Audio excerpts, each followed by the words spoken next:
Hey there, Ryan Reynolds here. It's a new year, and you know what that means. No, not the diet. Resolutions. A way for us all to try and do a little bit better than we did last year. And my resolution, unlike big wireless, is to not be a raging and raise the price of wireless on you every chance I get. Give it a try at mintmobile.com/switch. $45 upfront payment required, equivalent to $15 per month. New customers on first 3-month plan only. Taxes and fees extra. Speed slower above 40 gigabytes on unlimited. See mintmobile.com for details. Has Simon Le Bon ever eaten a bonbon? Did Ron, do Ron.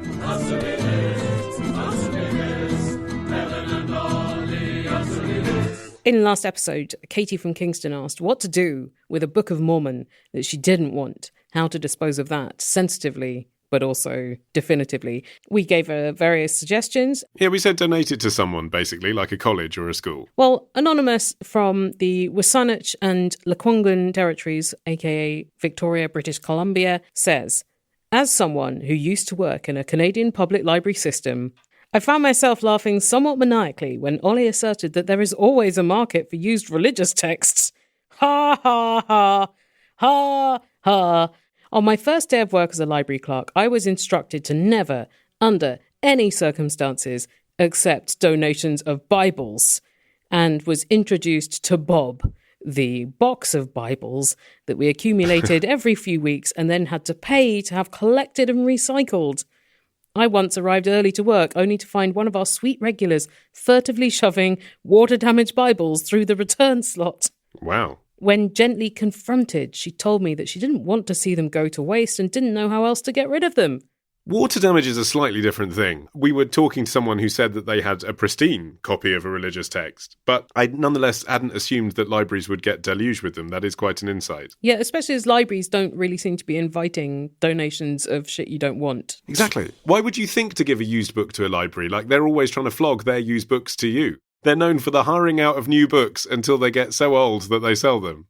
You know, I still think, as we were saying last time, that someone somewhere would have a use for these things, but I suppose the problem is that going to great lengths to populate them about makes it look like you're the evangelist in the first place. Whereas you're the person who actually wants to get rid of it. You're not the person who wants to try and go into shop after shop and say, excuse me, would you be interested in taking this? You just want it out of your hands. So I think with this perspective, Katie's thought to make like black art poetry or do some other kind of arts and crafts projects with the books doesn't seem necessarily such a bad idea after all. Talking of unwanted things, here's an email from B who says, I'm planning my partner's big birthday party on the 29th of March. It's a big one because it's going to be his 60th. Ooh. The restaurant has been booked, the menu picked, and I am now writing the invitation letter for the guests to come. The problem is, I would really like to ask the people coming not to give my partner gift cards or vouchers because he tends to forget about them. Yeah, I can identify. I think most people can. I mean, very few of us have like a special wall chart of vouchers. What an aspirational thing to have. He says, I have seen several gift vouchers worth hundreds of euros go to waste just because he didn't realise he got them. Some of the said vouchers were even pre-euro.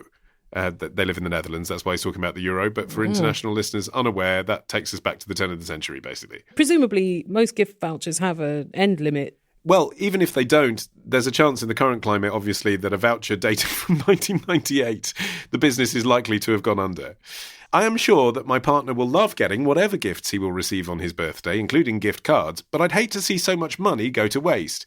He already has everything he needs, and he can afford to buy what he likes, so it does make it tricky to get him presents. He does, however, get delighted when he's given presents, no matter how random they are. Mm-hmm. So, Helen, answer me this. How do I tell our guests not to give him gift cards without my invitation letter going viral on the internet and me being branded a choosing beggar? So like when someone is like, don't bring anything worth under £200 to our child's birthday. Yeah, exactly. I think there are a few options that won't make you go viral on the internet in a bad way. I think one of them would just be no gifts, just yourselves, because some people will bring them anyway. So Bob will still have some gifts to delight him. Yeah, but he said that he likes gifts. He says he's delighted, Helen. But that's what I just said. Some people will bring some anyway. So some, yeah, but what proportion? It's what a big proportion party. of people bring gifts anyway when you say no gifts, please? Well, if it's a big party, say 60 people are going to the 60th birthday and Right.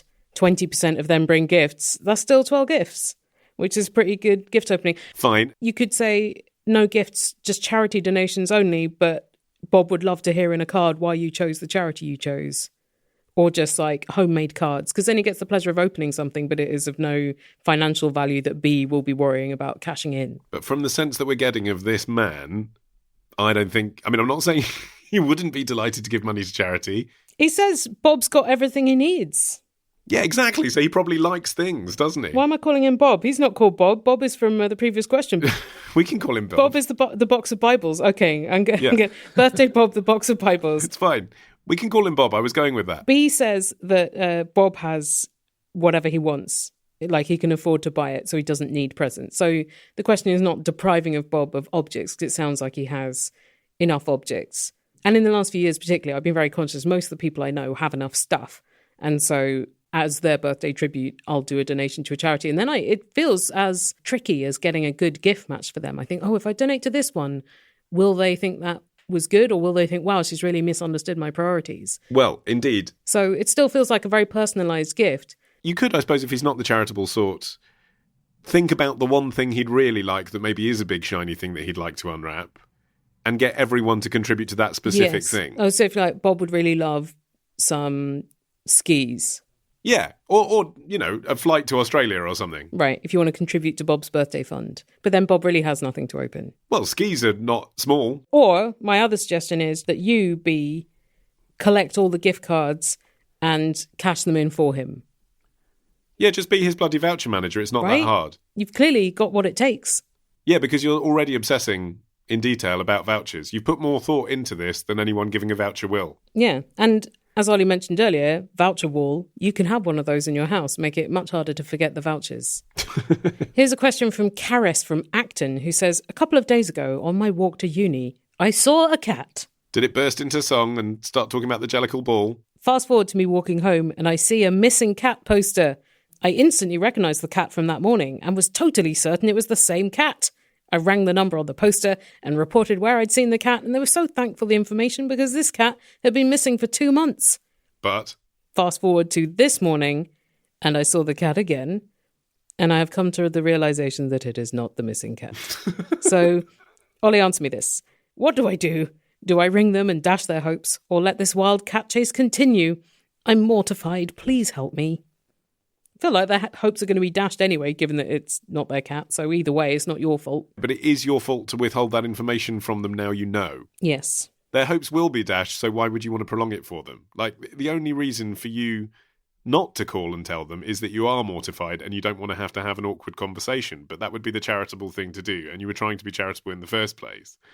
There's no benefit to them of getting their hopes up for longer, only to go and find that cat isn't their cat, and or conclude that their cat isn't in fact alive.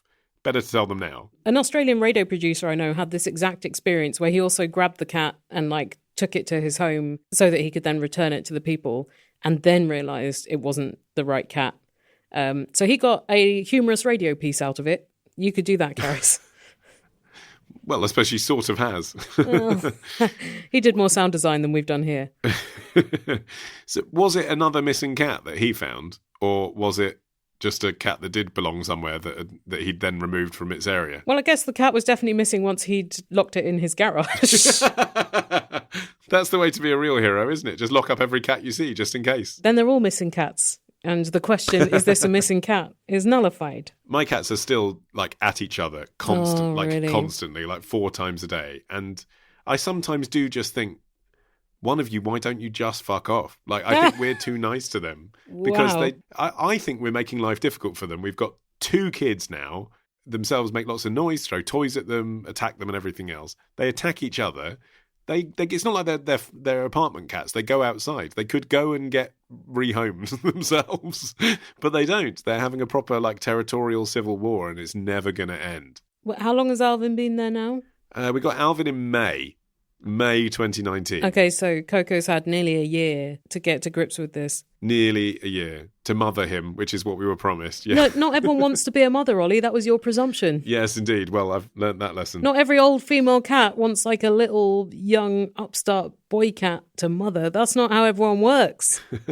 It's not everyone's dream. Maybe she was happy not having the responsibility. But related to this email, just a couple of weeks ago, actually, about 6 a.m, so Toby, my 6-month-old son, had woken me up because that's what babies do, 6 o'clock in the morning. And I sort of went downstairs like half awake to put one of his dirty nappies out on the step. Well, just like open for like a prank for someone to step in. For the milkman, yeah. And a cat that I didn't know and had never seen before came running into my house. And it gave me such a shock. And I did the modern day version of the found cat poster, which is go onto Facebook, to your local village Facebook group. And I was about to write, I've seen this cat, does anyone know who it belongs to? And my neighbour had already put a post up 10 minutes before saying, who is this cat? Because he's eating all of my vegetables or whatever. And everyone piled in that day. Like, there must have been 20 responses on my village Facebook group that morning. Like, oh, yeah, that's Simba. Oh, Simba's great. Oh, you've been Simba'd. Oh yeah, we all love Simba. And apparently Simba, this tomcat, his thing is he just like walks the length of the village, was like 5 miles across, goes to different people's homes and jumps into their cars, jumps into their open windows. What an absolute prick. Yeah, exactly. Everyone was like, oh, he's so cute, we love it, lol. And I was thinking, I've got 2 other cats who would either tear him to shreds or be torn to shreds by him, and 2 kids. This could go very, very badly wrong for Simba. Well, that would be Simba's comeuppance, I guess. But he was kind of cute. That's what he's relying on. We kept chucking him out and he kept running back in the house again. What do you do?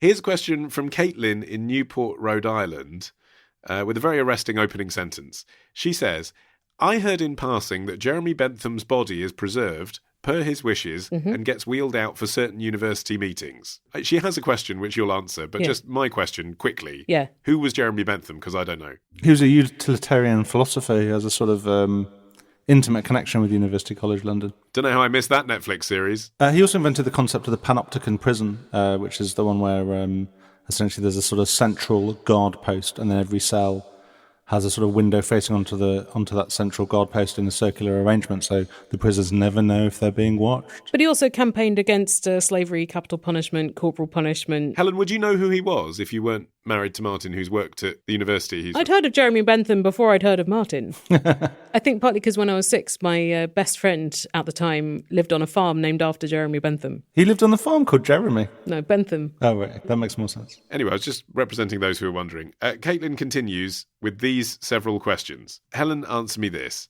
Is this true? Aren't there health implications to wheeling around an old dead body? Was this in his will? Are they legally bound to do it?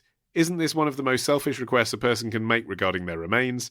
I mean, really? And who the hell can pay attention in any meeting that his body attends? What's the deal with Jeremy Bentham's body? Okay, well, the deal, from what I've seen with my own eyes, is that in the corridors of University College London, there is a wooden cabinet with the seated figure of Jeremy Bentham, and it's essentially Jeremy Bentham's skeleton in some clothes and a wax face because things went a bit wrong with his head. So it's sort of like a representative of the corpse of Jeremy Bentham with corpse bits. But as far as I know, they don't move it. Martin, you used to work at UCL. Did the corpse of Jeremy Bentham attend any of your meetings or lectures? He didn't come to any of mine, which I'm now starting to take as a bit of a slight. But it looks like a pretty permanent installation of Jeremy Bentham, and also probably if you move him, the whole thing is going to fall apart. No, that's not true. I mean, they move him to clean him frequently, and they've moved him to like MRI him and do sort of different kinds of analysis on him. Yeah, but he's not getting wheeled out to meetings, is he? He's getting wheeled for maintenance. They've just moved him to a new place. So, yeah, he's in a kind of a wooden... Imagine like the TARDIS. He was like in a kind of TARDIS. Like a big dark wood wardrobe. Yeah, like Lion with the Witch in the Wardrobe style. Now he's just in a kind of glass box, which is a little more sleek and modern. The only meeting, as far as people know, that Jeremy Bentham has attended was the final council meeting of Sir Malcolm Grant, who was the provost of the college until 2013. So potentially he only goes to one meeting every 150 years? Yeah, just to keep his hand in. I mean, I do know university dons who are alive who have that kind of rate. So I guess it's consistent. There was definitely rumours like his head got stolen by King's College when there was the rivalry between UCL and King's College, which is another London university. So what happened was they failed to preserve his head. They were trying this method to desiccate it, and it didn't work. So then the head just looked really grim, so they substituted it with a wax head. So do you think he thought that it would look like a skeleton? Because as soon as you said skeleton, it sounded a lot less freaky weird than talking about someone's remains. It's a skeleton inside clothes, so it looks kind of like an automaton at Disney. It just looks like a waxwork. It Yeah. looks like the kind of thing you'd see at Madame Tussauds if they had Hall of Philosophers or something like that. Yeah, you can't see his bones, you can't see his skin, it's all covered in clothes. It was his plan that his body would be what is called an auto-icon, and it would be preserved in this way after he died. I'm sort of curious as to why Jeremy Bentham would have wanted to be an auto-icon, because he left quite specific instructions in his will about how his body was to be prepared and how it should be sitting in a chair and which suit it was going to wear and things like that, but not so much about the why. Part of the corpse thing was more to troll the church, because I think at the time there were a lot of fees associated with burial, and Bentham, I can't quite remember whether he was a full-on atheist or just broadly anti-church in his philosophies. So in part it's considered a troll of the church that he was like, I'm not going to give the church any more money after I die. It's choosing the suit that I would find particularly difficult as well. Yeah. I mean, I know people tend to get buried in some clothes. I guess the decision is the same whether you're on public display or not. Well, but it's different, isn't it? Because like if you are not on public display, then you'd be like, well, he loved that pair of pajamas. Put him in those pajamas. Yeah. I think the thing with suits is just they don't change that much, so the style doesn't look that out of date, even if the suit is 100 years old. So it's probably a good plan. Yeah, I think I'd go suit. And also, would you be concerned about like underwear and things like that? Least of my concerns, I think. Well, it depends. I mean, if it's a sort of a record for like future historians to be like, oh, this is what people actually wore and this is what the material was like, and there's sorts of things that you can't get from just photographs. Yeah, maybe I'd wear the socks and shoes and pants. Would they be representative pants, as in, ones that you would have worn on a daily basis, i.e. already in a pretty hideous state by the time your body is being stuffed into them? I have pretty good pants. Or would they be a clean pair? I wear clean pants. What are you trying to say? Like, everyone's got pants in their drawer that they really like wearing that are 10 years old. Would you want those to be the ones that are still... No, I'd get ones that are close to the beginning of the cycle of the end. I mean, okay, well, put that in your will. I'm going to have to be very specific, otherwise Ollie's going to put me in some dishcloths. I've got a question. Then email your question to answermethispodcast@googlemail.com. Answermethispodcast@googlemail.com. Answermethispodcast@googlemail.com. Answermethispodcast@googlemail.com. Here's a This episode is brought to you by Progressive Insurance. Do you ever find yourself playing the budgeting game?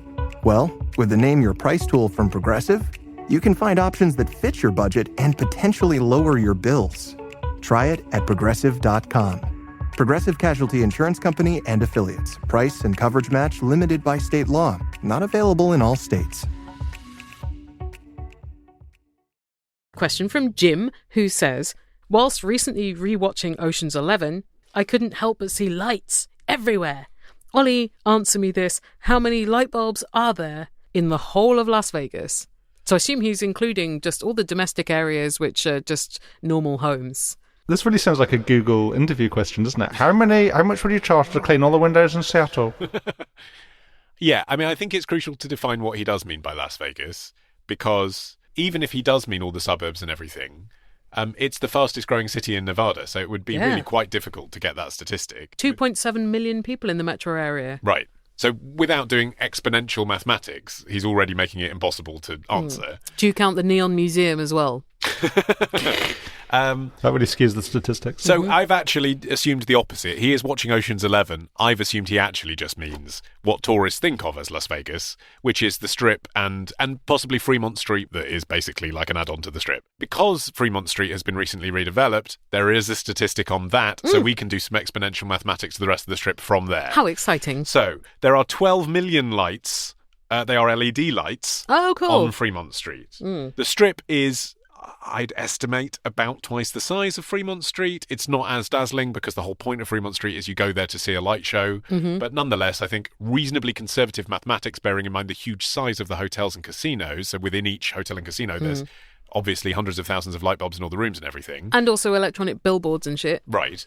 So I think reasonable to say, take the Fremont Street number and multiply it by 3, and then you get to around 36, 37 million. I mean, what's a few million between friends? You might be talking 40 million, but that's the kind of number of light bulbs in Las Vegas. Well, in the tourist bits of Las Vegas. In the bit that most people listening to this think of as Las Vegas. There is more to Las Vegas than that. Shout out to Herbs and Rye and Clark Terrace, where I had the finest steak of my life. Nonetheless, I'm going to say 40 million. If there's 2.7 million people in the metro area, and let's say, for the sake of argument, that they have 4 light bulbs each in their domestic situations as well. So that's not even counting. That's very conservative.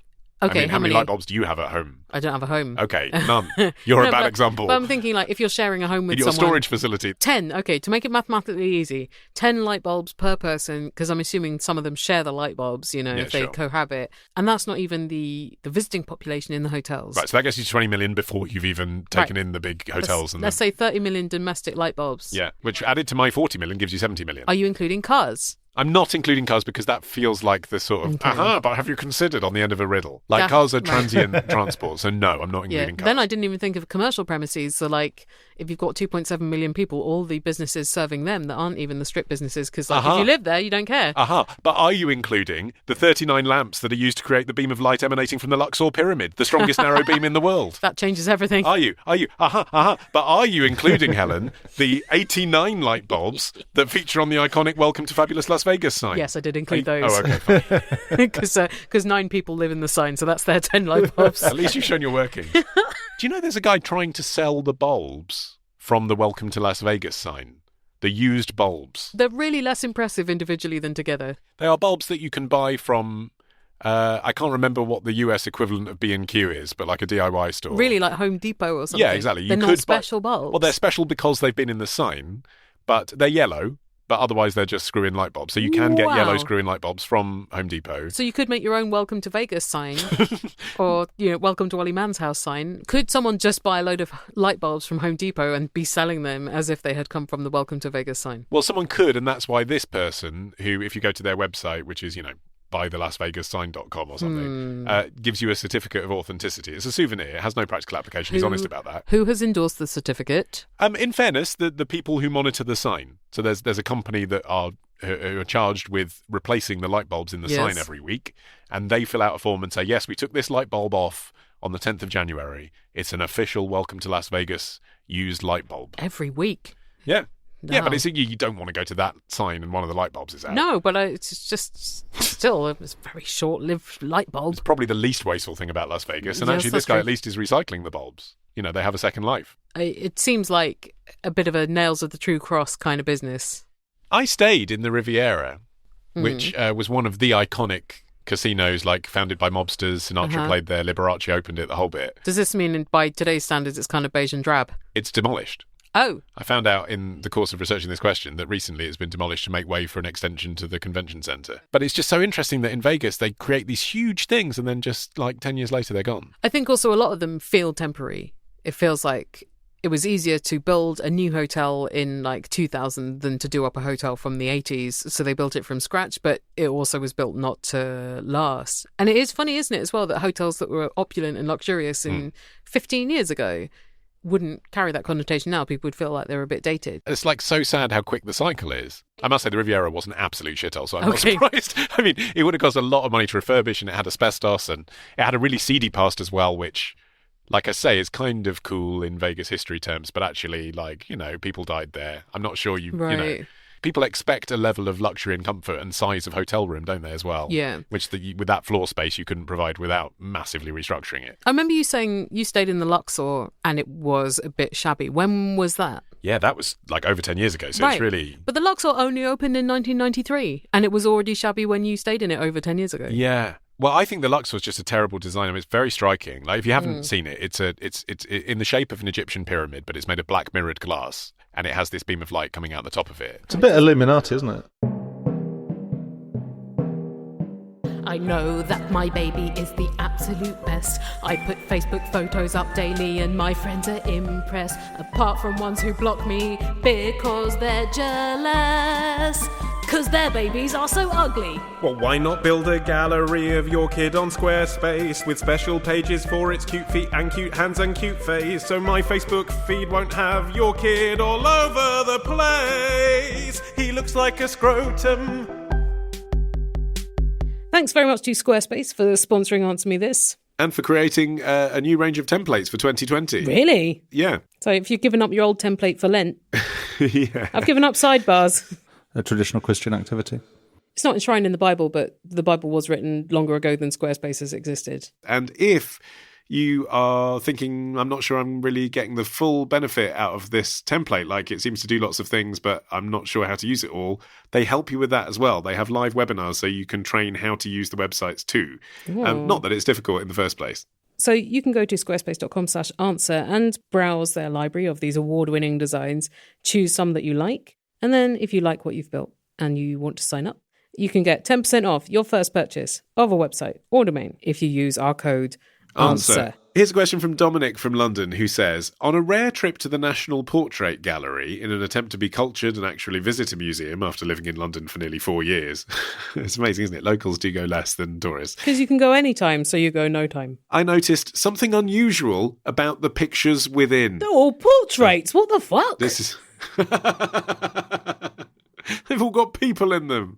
Actually, they haven't, have they? Because some of them are portraits of animals, to be fair. Yep. Whether it is a group picture or a solo moment, I wondered why the pictures wouldn't look me in the eye. It took you 4 years to come and visit us, Dominic. Yeah, they were spurning him.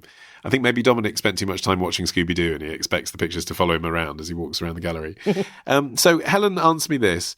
Why do all/most portraits have the subject looking to the right or left, never straight on? It's not never straight on because some of them are straight on. I would say from experience, which is obviously less than someone who's got a piece in the National Portrait Gallery, but not none, it's a lot harder to get an interesting kind of dynamic of someone's face if they're straight on and like get good lighting and stuff. Whereas from an angle, even a slight angle, you have a lot more of their lines and planes to play with and the way the light is striking their face. And more importantly, it creates a sense of depth in the picture. Yes. Which wasn't really a thing in paintings until the 14th century. The Italian architect Filippo Brunellesco stumbled upon perspective while he was overseeing the construction of a building. And before that, like, paintings were quite flat. So dimensions for the work were created by height and width, but it all just seemed like on one plane.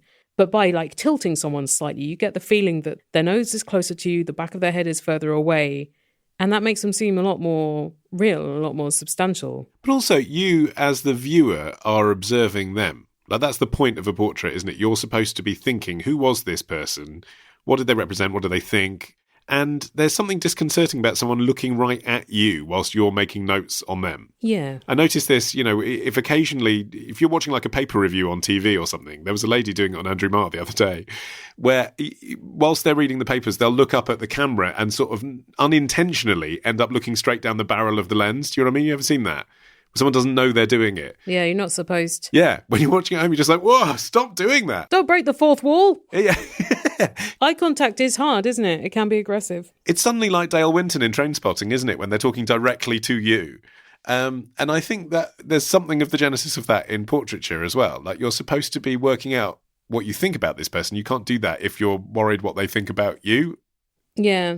I wonder whether some of it as well is just... That's a very, very specific angle. So if you've got someone sitting for you, you and they have to be even more in the same place relative to each other than you would if you were slightly side on. Yes. I feel like it's a little easier to fudge an angle if something changes than it is head on. Yeah, and also I wonder whether their facial expression is more likely to change as well when they're sitting for you, if they're looking at you. Because they might be responding to you, laughing, asking you questions, getting angry, needing the toilet. If you have a live sitter, because I guess, if it's a photo of someone, they could be staring at you head on from the photo. But again, a lot of photos, the face might be slightly tilted and the eyes are staring straight at you. Yeah, And I wonder how much of that, the fact that in photo technology even, you tend not to see direct-on pictures, comes from the history of portraits being sat for. Like, if that hadn't happened first, would there be more photos of people front-on? I'm not sure, because the same things apply about shadow and light and stuff. Yeah, right. I think also, going back to what you jokingly said about the Scooby-Doo portrait eyes following you around the room, that is a deliberate technique in painting, and not that they literally move, but there is a bit of that optical illusion that can be provided with paint, and a lot of painters are capable of doing it.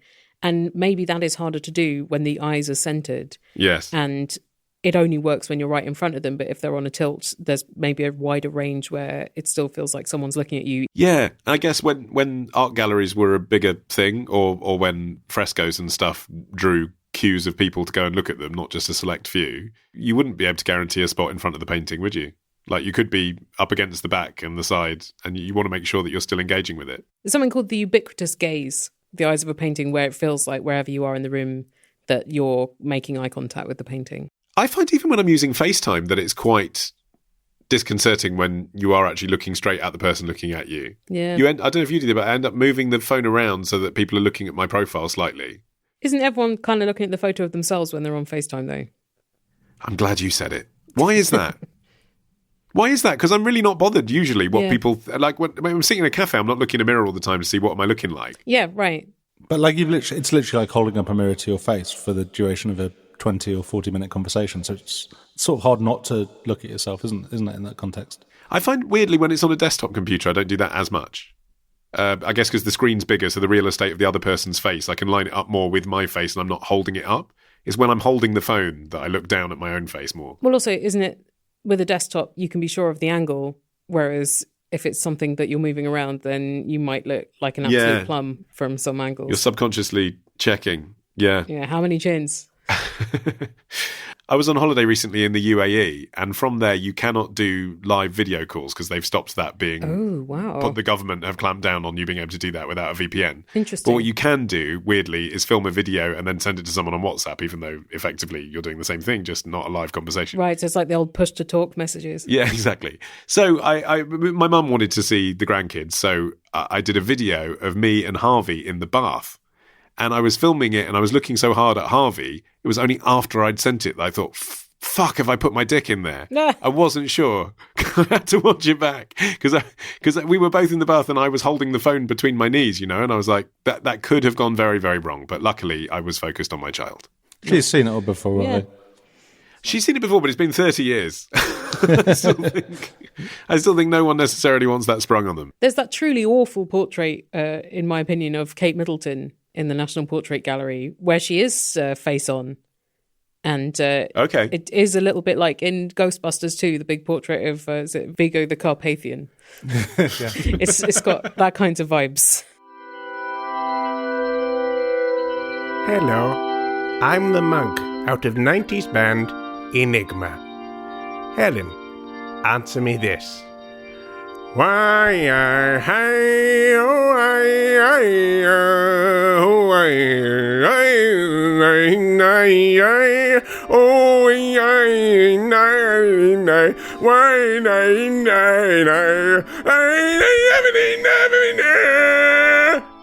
what was that all about? A reminder at this juncture that you can buy our first 200 episodes. Those are the first 5 years of Answer Me This work. And also, actually, the first 9 years of our best of collections. Ooh. And you can buy those for just £1.99 each. Like one of those little cereal sampler packs where you get 8 tiny boxes of Kellogg's cereal. Yeah, exactly. And then you think, wow, I am going to commit to some Cocoa Pops. Full size. What is this miracle website of which I speak? It is answermethisstore.com. That's where to go. You can buy most of our stuff on Apple and Amazon as well, but we get less money if you do it that way. They get more. They get more. They've already got more, though. But even if you do want to use those services rather than buying it from us directly, the links to that too are at answermethisstore.com. So please go there and fill your boots. Phil from Folkestone says, Ollie, answer me this. What is the Nationwide Building Society logo meant to be? I can see there's a bit of house in it, and the sun, perhaps, but the perspective seems all wrong, and as everything is blue, it's difficult to differentiate between the component parts. I agree. I think it's possibly the worst logo on the British High Street, How? the Nationwide Building Society logo. Dare you? It's it's pretty poor. It's fine. Who gives a shit? Well, look, it's sort of charmingly retro, I guess, that it hasn't changed for so long. But I mean, actually, genuinely, I mean, I have an account with Nationwide, but I thought twice about it. I did genuinely think, like, if they haven't got the money to get a new logo every 5 years. But why would you want that? Because people recognise a thing. There's probably still people reeling from logos that changed in the 90s. I think it's ugly, and I think it's indistinct, as Phil is suggesting. So if you haven't seen it, he describes it quite well. There is a house. Yes, he's right, it's a house. They're a building society, so of course it's a property. It's a little house at the front. And then he's right that there's something that looks like the sun, but it's blue. It looks like a mill wheel almost. Right. Is it a mill house? Well, I always thought maybe it was a church behind for some reason, which I know is weird because, like, how many people are applying for mortgages on churches? But the implication it was giving to me was the sense of it being indeed a nationwide thing. So there are thousands of villages and towns all around the country. You know, this is Britain, little cottage, church, sun. I thought it was maybe that, but it isn't. I've looked back to the genesis of the logo, which is 1987, when Nationwide merged with the Anglia Building Society. If you Google now Nationwide Building Society logo 1987, you will see that the weird circle that became blue is actually green. And in 1987 is much more clearly, I would say, an abstract tree. A tree. That didn't occur to me. But I also didn't think it was the sun, given that it's inserted between the buildings. So what did you thought? You genuinely thought mill wheel? Well, I thought it was just a part of abstract art, you know. The houses themselves are non-literal. Yes. Look, it obviously tests well because actually they have subtly updated the logo numerous times over the past 20 years. But just never the fundamentals. So they've kept the basics looking like a 1980s design thing, but they actually have spent millions trimming it in silver and making it three-dimensional and stuff. But I just think it's ugly. Don't you think it's ugly? No, I'm fine with it. I think the font they use is ugly, but no one asked me about that. The logo they had before the house logo, which kicked in 1987, from 1970 to 1987... It was the UKIP logo, basically, wasn't it? Yeah, it's a triangle with a pound sign in, and a retro pound sign at that, with the two crossbars rather than the single crossbar. Yeah, that's worse. I'm not saying that's not worse. I honestly have no problem with the current logo. I don't have a problem with it, but it just doesn't make me feel excited. Well, it's a building society. They don't want excitement. They want you to feel unexcited but safe. But I think that is exactly what they're intending, yeah. So I think that's working, isn't it? You're not excited, and therefore you feel safe. Here's a question from Josh in Winchester, who says, I was looking through old photos today and came across a photo of me and my sister with our heads in one of those boards that you commonly see at the seaside with a painting or a photo of an animal or something on it. Helen, answer me this. Do these amusing things even have a name? Sort of. They have a number of names, but I don't think there's consensus in British English what that name is. Yeah, because most people do just say the seaside thing you put your head through. Right, exactly. So they are called such things as face-in-hole boards, cutouts, carnival cutouts, comic foregrounds. Comic foregrounds. I bet that's the industry term.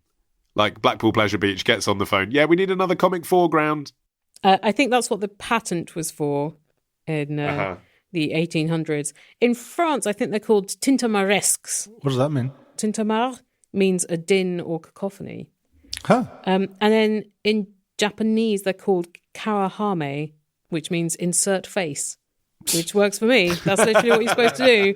Do you resist often? I mean, I find myself, if I'm in a waiting area especially and there's one, at some point I'm going to be doing that. Well, you need someone else though, don't you? There's no point you just doing it on your own and no one taking a photo of it. I mean, it would be a great opportunity for someone to steal your phone if you said, please take a photo of me whilst I just walk away and stick my head through this piece of cardboard that I then can't run after you through. So yeah, you sort of need someone else just for that reason. A trusted photographer. Yeah. But for you, what's the fun thing about it? Is it replacing your body with something else? The many images of Ollie Man that could exist? It is. It's also the slight tension between the awkwardness that I feel and usually the sort of positive image that's being created on the other side. So I'm aware of other bystanders looking at me, looking awkward, hoping my friend takes the picture quickly, but also I look like, you know, Mr. Bump or whatever I've just put my head through. That amuses me. I read a theory about the evolution of these things as a form of entertainment and how in the 1800s there was a game from about 1820 called The Clothes Make the Man. That could be a Saturday night game show now. Where you'd have these figures wearing like different clothes that were particular to the era. So you'd have like the king, you would also have beggars, and you'd cut the faces out and change them around, and it'd be like, look how quickly the king becomes a beggar, just with different clothes.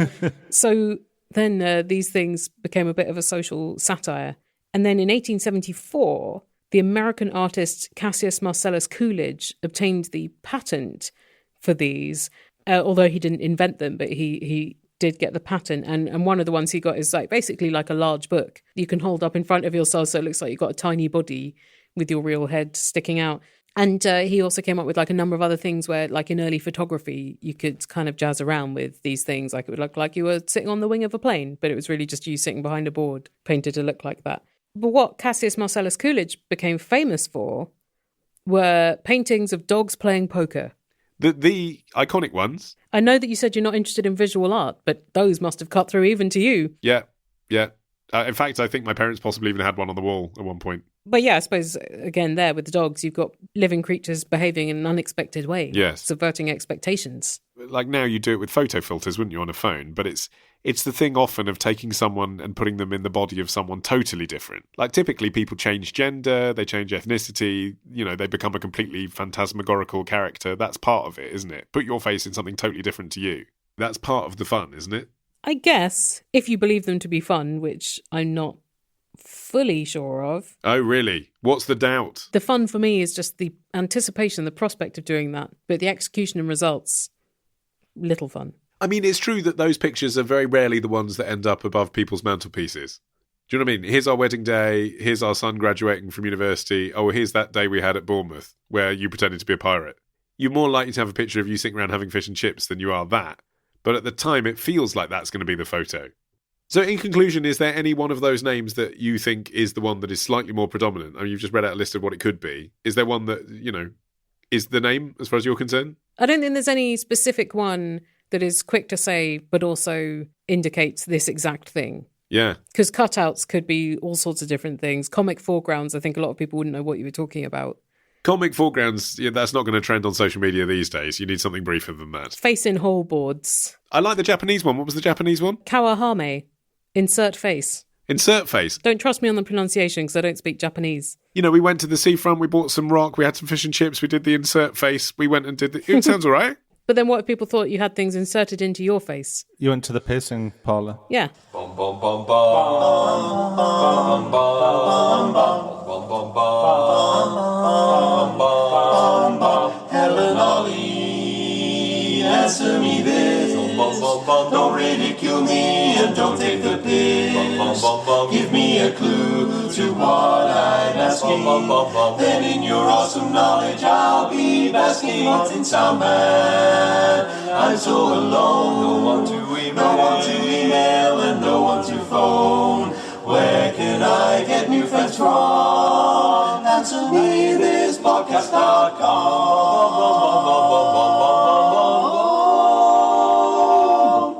Time for a question from Ryan in Melbourne, who says, I recognise this issue may be somewhat foreign to you as happily coupled folks, but it's warm down here in Australia, and seeking to cast off my broken heart of 2019, I have dedicated myself to seeking out some summer loving. Often a great cure for a broken heart. Helen, answer me this. After you've hooked up with someone, what do you say as you're showing them out? Thank you feels too transactional and maybe a little pathetic, but it's all that comes to mind. Well, I suppose one option for you, Ryan, would be to stay over at their house and then it's their problem when you leave. Surely it's just, I'd like to see you again. Well, or if you don't, that was great. Or that was fun, if it was fun or great. That was classic intercourse, was the Alan Partridge one, wasn't it? I'm sure that'd do well. I suppose if it was neoclassical intercourse, you could talk about that instead. I think maybe bye would be better than thank you. No, but I know what he means, because if it's a post-coital goodbye, like goodbye can sound harsh. Thank you can sound desperate. You want something that means that was nice and bye. Or you could do something that they will know is obviously words more suitable for another situation where you're like, well, it was lovely to meet you. And that makes it sound more like you've just met at a conference.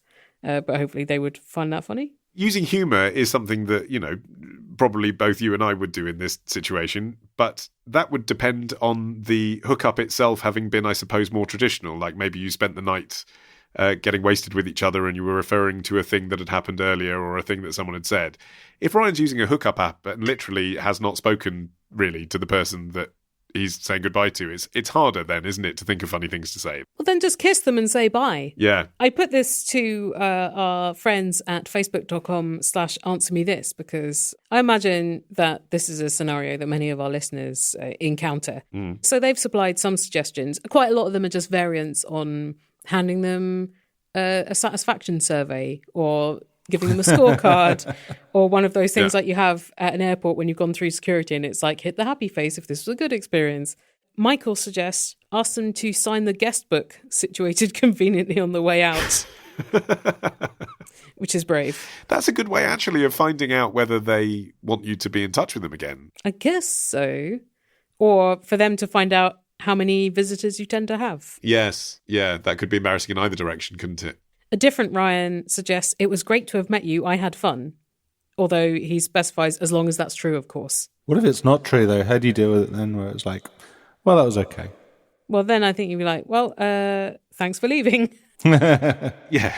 Fun isn't that a strong word. So even if it wasn't fun, I think you can say it was fun, unless something really grim happened, in which case, what you say is the least of your concerns, isn't it? But I mean, assuming it was all just sort of like below par, I think you can still say that was fun. David says, thank you for the day. Maybe David's thinking they've had a full day of non-sexual activities. Yes. And then if it's going well, add text me when you're home. Ooh, bit mumsy. Which quite a lot of them suggested. Really? Megan said, let me know when you get home safe, because it's polite, but it still conveys that once the other person is home, this is done. Oh, does it? Oh. No, to me, text me when you get home safe suggests that you are interested in continuing their the well-being conversation because you want to see them again. Exactly, yeah. Heather suggests, well, that was, and then insert appropriate word, usually fun, sometimes interesting. Let's chat soon, okay? And then I'd show them the door. Let's chat soon, okay. Again, that still seems like someone that you're showing out of a business meeting. You might say, let's chat soon, okay? Yeah. Yes. Yeah, I mean, I today had to return a phone to Argos, and I did say that in the live chat to Secunda. You said, let's chat soon. Yeah, because I knew that I had to first phone BT to ask whether they'd recall the product. In a live chat seems like a reasonable thing to refer to. Amanda says, I've had a nice evening. Hope you did too. Yes. Yeah, but yes, that's not bad. But the point is, what we don't know from this information, because it's contextual depending on the individual, is whether or not Ryan really wants to see that individual again, and that will inform all of these. So I think what's useful is to give Ryan this, full lexicon of possibilities, and it's up to him to choose the one that's relevant. Well, I feel that's the hardest one, to say something which doesn't suggest, oh yeah, let's hang out again or let's hook up again. Yeah. Like, what's the middle ground which is polite but not just kind of cold and corporate? That's quite hard. A kiss and bye. Kiss and bye. Maybe give them like a cereal bar or something. That was fun, bye. That's what I'd come down to on this. I think that's the best one we've heard. Because I think it leaves it open for you to decide afterwards when the door closes whether you want fun to mean, and so let's definitely see each other again and I'm going to text them, or whether fun just means, that was diverting, but obviously it's not going to happen again. You can interpret it at will. I feel like the way Ryan has framed his question is that his concern is not what to say in case he wants to see them again. Yes. His concern is merely being polite for a one-night thing. That was fun, bye. Right, that was fun, bye. MJ has suggested, take care and many thanks for the sex. The itching should start in a couple of days. Yeah. I feel like jokes at this time, especially jokes about STIs, probably not the way to go. But yeah, I agree. And then a lot of people have sex puns like, thanks for coming, thanks for having me. Yeah, these are all things that people say on the internet but wouldn't actually say. So we're sticking with the boring but okay. That was fun, bye. That's mine, anyway. Plus kiss if it's suitable. Don't forget to review. Like and subscribe. Yeah. Mash that like button. Well, further suggestions are welcome. And we'll ask Ryan to try them out on different people and chart the results and see which is the most effective and least offensive. That brings us to the end of this episode of Answer Me This. So please supply us with questions for future episodes of Answer Me This. And our contact details are on our website, AnswerMeThisPodcast.com. answermethispodcast.com. And if you want to ask a question in your voice, I would suggest recording a voice memo and emailing it. So would I. As the easiest and clearest. And we'll be back with a retro episode halfway through the month, taken from the vaults. But in the meantime, you can listen to our other works. In March, on my magazine podcast, The Modern Man, I talked to a guy called Nick about internet fraud. What happens when you actually click on a scam email. His dad did that, and he ended up giving £160,000 to criminals. Oh, shit. There's a sting in the tail as well, but no more spoilers.